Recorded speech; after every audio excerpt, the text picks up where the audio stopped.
Salut tout le monde, très urgent et très bonne nouvelle depuis le Niger et Paris. Mes frères et sœurs, le Niger vient d'arrêter un espion français avec un passeport roumain au Niger. Deuxièmement, le Niger vient de démasquer le plan machiavélique de la France contre l'AIS.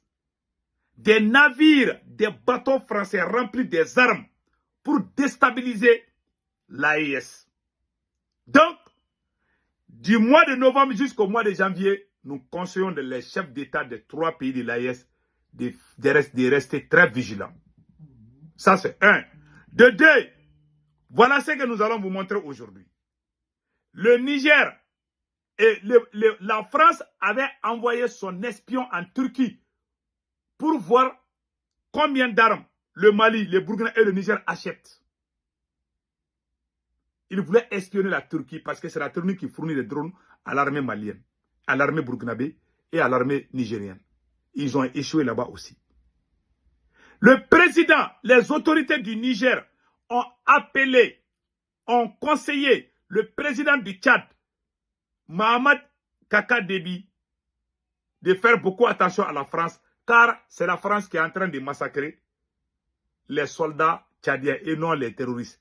Que la France est en train de faire une réunion secrète avec les terroristes Boko Haram. Tout est là. J'ai déjà expliqué. Maintenant, je vais vous montrer la vidéo. Allons-y avec la découverte du passeport. Voilà. Écoutons cette première partie. Nous appelons par ailleurs nos frères tchadiens.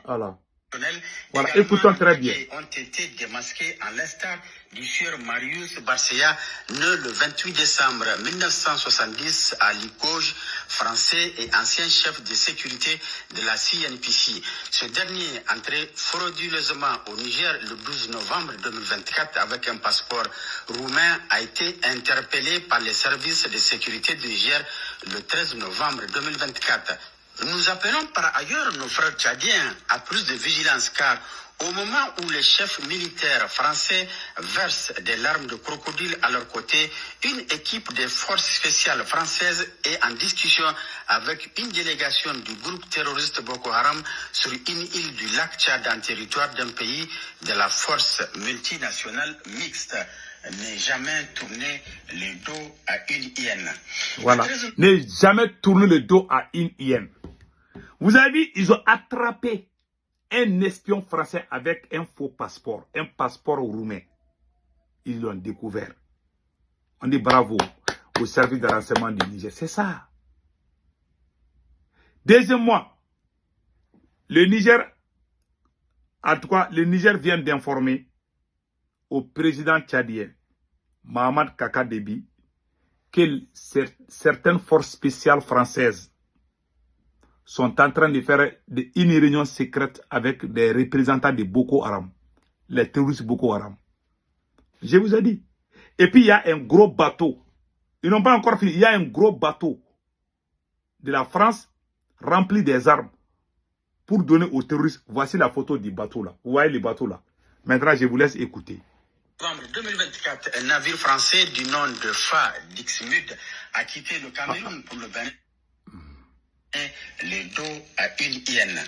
Le 13 novembre 2024, un navire français du nom de Fa Dixmude a quitté le Cameroun pour le Bénin dans le cadre d'un exercice militaire. Les réelles missions de ce navire seraient de fournir du matériel au Boko Haram clan Bakura, comme convenu suite aux accords du 11 octobre 2024 à Libié-Soroa, île du lac Tchad située à 27 km est de Bosso.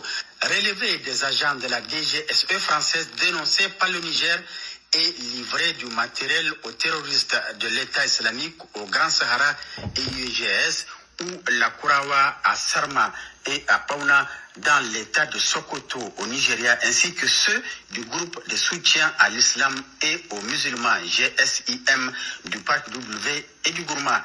La quête de notre souveraineté entamée depuis... Donc, vous avez vu maintenant, on a du travail, hein?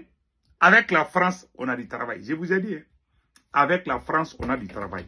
Donc maintenant, allons-y avec la première partie. En effet, En effet, dans le cadre de cette intervention pour le moment différée, le 1er septembre 2023 à Abidjan, en Côte d'Ivoire, il a été observé sur le tarmac de l'aéroport militaire deux avions militaires français de type A400M ayant débarqué du personnel et du matériel. Aussi, le 7 septembre 2023, un navire de guerre de la marine française, le porte-hélicoptère amphibie Mistral, transportant une importante cargaison de matériel militaire, avait accosté au port de Cotonou pour débarquer sa cargaison initialement déchargée à Abidjan par les deux porteurs A400M. Cette logistique sera ensuite acheminée vers le nord du pays, plus précisément à Kandi, en vue de participer à l'agression de la CEDEAO contre le Niger. Il est important de relever ici que le navire porte-hélicoptère Mistral avait servi pour embarquer illégalement 10 engins blindés appartenant aux forces armées nigériennes, alors bloqués au port de Cotonou du fait de l'embargo. À la date d'aujourd'hui, leur position reste inconnue malgré les multiples correspondances adressées aux autorités béninoises. Toujours nostalgique de sa position passée et dépassée, Paris persiste à vouloir déstabiliser le pays de l'AES au prix du ridicule. Voilà. Ainsi, accusé d'être responsable de tous les échecs, Bernard Aimier a été démis de son poste de directeur général de la DGSE. Il a été démis de ses fonctions. On l'a chassé parce qu'il a échoué d'amener Bazoum au pouvoir.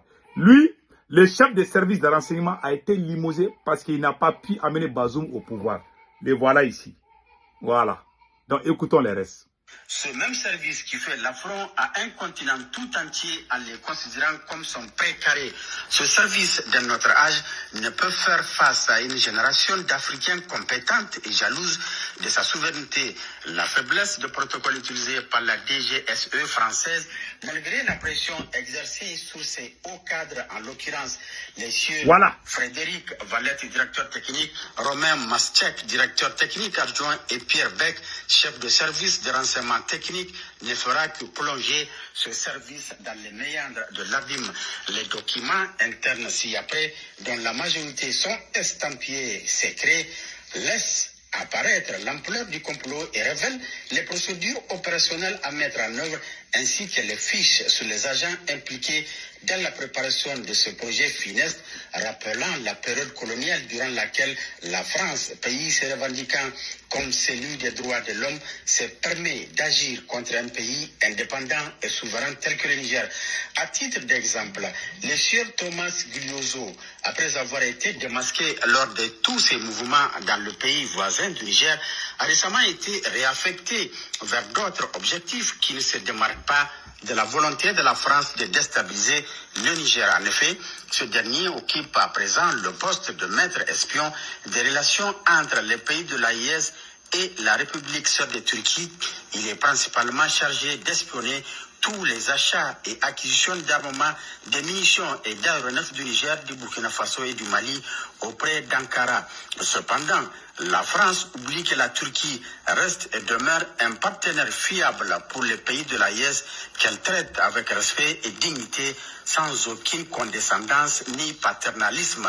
Le renseignement collecté par le tristement célèbre Thomas Glioso sont utilisés pour faire échec à notre stratégie de lutte et viennent pour appuyer les agents du service action de la DGSE actuellement déployés pour former les terroristes. Il s'agit entre autres des agents Gosier Ludovic, Milad Yannick et Rougier Quentin. D'autres agents de la DGSE agissant sous identité. Voilà. Donc, ce sont ces agents-là. Les services de renseignement français, les agents français qui forment les terroristes, les voilà. Voilà la photo des agents. Ce sont ces gens-là qui sont en contact avec les terroristes. Tous les terroristes de l'Afrique. Que ce soit Yad Agali, que ce soit Boko Haram, tout. Voilà les agents français. Quelle honte. Nous disons bravo aux autorités du Niger. C'est ça le vrai service de renseignement. C'est de chercher les ennemis qui veulent déstabiliser le pays. Ce n'est pas comme le cas de mon pays, le Mali, où les services de renseignement fabriquent des faux vocaux pour aller attribuer à des gens qui n'aiment pas. Voilà un vrai service de renseignement qui cherche, qui infiltre, qui fait l'infiltration au sein de la DGSE française. Ce n'est pas n'importe qui peut faire ça. Hein. Nous tirons vraiment les chapeaux aux autorités du Niger. Vous avez fait un travail remarquable. Franchement, toute l'Afrique est fière de vous. Que Dieu bénisse l'AES. Vraiment, nous sommes très contents de vous. Nous venons aussi d'apprendre une autre bonne nouvelle depuis le Burkina Faso. Nous venons d'apprendre que le capitaine Ibrahim Traoré a inauguré une nouvelle usine. Voilà. Voilà une nouvelle usine que le capitaine Ibrahim Traoré vient d'inaugurer. L'usine de l'huile. Vous voyez l'huile là. Un investissement de 18 milliards de francs CFA. Donc vraiment, c'est écrit ici. Je peux même lire ça. Burkina Faso, industrialisation. Le président capitaine Ibrahim Traoré a inauguré encore un complexe industriel de 18 milliards de francs CFA. Le projet a coûté environ 18 milliards de francs CFA. Un projet qui ne se limite pas seulement à un investissement économique, mais très objectivement un engagement envers l'autosuffisance et la valorisation des ressources nationales. Le projet a une capacité de transformation de plus de 300 tonnes d'amandes de karité et d'autres oléagineux par jour. Construit sur une superficie de 10 hectares dans la zone industrielle B de Bobo Dioulasso, le complexe industriel Adirpro Industries SA, qui a été inauguré, est spécialisé dans la production et la commercialisation d'huile alimentaire et de produits dérivés. Voilà, nous disons bravo au capitaine Ibrahim Traoré. Et revenons au complot de la France contre l'AES. On est au mois de novembre. Le mois de décembre, le mois de janvier, faisons beaucoup attention. Parce que nous allons définitivement quitter la Syrie à partir de janvier. Ouais, la France a envoyé ses navires, ils sont en train de faire des machins par-ci, par-là. Restons vigilants. Et j'ai un conseil au peuple et aux autorités de l'AES. Ce combat contre la France, c'est un combat qui va prendre peut-être 100 ans. Ou 200 ans, je ne sais pas, je ne souhaite pas. Ils ne vont jamais nous lâcher. Parce que nous avons refusé d'être esclaves de quelqu'un. Ils vont tenter avec d'autres à partir, mais ils vont échouer. Seulement, restons vigilants. La France n'abandonnera jamais son projet de déstabilisation. Donc, restons vigilants. N'échappons pas à une seule seconde. Donc, chaque seconde compte. Restons vigilants. Que Dieu protège les peuples de l'AES. Passez un excellent week-end. Ciao, ciao.